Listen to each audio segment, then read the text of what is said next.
All right, guys, today we're going to go ahead and talk about hypotenuse leg congruence. So that happens if the hypotenuse and a leg of one right triangle are congruent to the hypotenuse and a corresponding leg of the other right triangle. Then they are congruent. The big key part here, so we're going to grab our handy highlighter, is a right angle must be present in both figures to use this theorem. So I have to be able to go out of my way and say that I see a right angle given, or something creates a perpendicular line,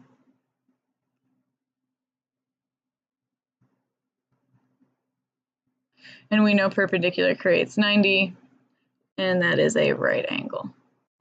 So we need to see that of some sort. Either it's drawn on there and given to us, or we need to be told it's perpendicular, or it creates a 90-degree angle, or it just simply is a right angle. Okay. Now, something else to point out. We just need one leg. So in this first picture, we have the first leg and the hypotenuse. In the second picture, we have this other leg and the hypotenuse. So I need to make sure that they are consistent. So for example, I would say this green one is to the left of the right angle. The blue one's to the right. Okay, so we are going to do a proof to show that these guys are congruent. Step number one. Oh, I think I wrote these last time. Let me just scooch this off to the side. So number one, that's way too large of a font. We're going to write anything that was given, and our reasoning is always number one, given. So what information is given to us? Well, we're told that CD is congruent. This is still very large. We're going to drop this down to this one, to EA. And we're also told that AD is the perpendicular bisector of CE.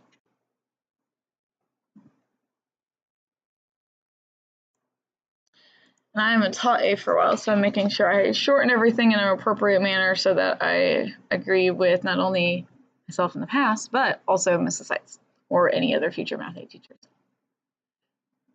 So I have written down my given. Then we're going to go through and we're going to put that information on the triangle, if possible. So my CD is congruent to EA. So CD congruent to EA. Done. The second part of the given, I have to do some more stuff with it. So I'm going to need a number 2. And I'm going to switch this to the smaller font like we chose. And what does it mean to be a perpendicular bisector? Well, a couple things.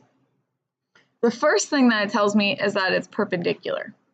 So perpendicular means right angles. So angle ABE and angle CBD, sorry, I couldn't find my C key, are right angles. And what told us that? The word or the definition for perpendicular. And this again is not the right size font.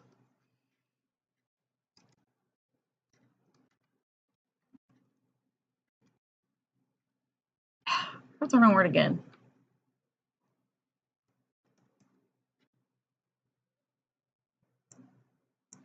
And so because we've said that we have a right angle, I'm going to go through, I'm going to create a right angle there, maybe.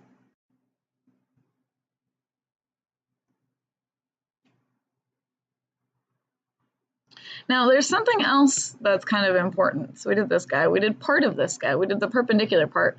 What does the word bisector mean though? That's right, the word bisector means to cut stuff in half. So, again, wrong size font. Because it's cutting in half CE, C to B is congruent to, oops, I don't know why that's half green and half blue. Let's try that again. C to B is congruent to E to B. All right, I'll have to come back later.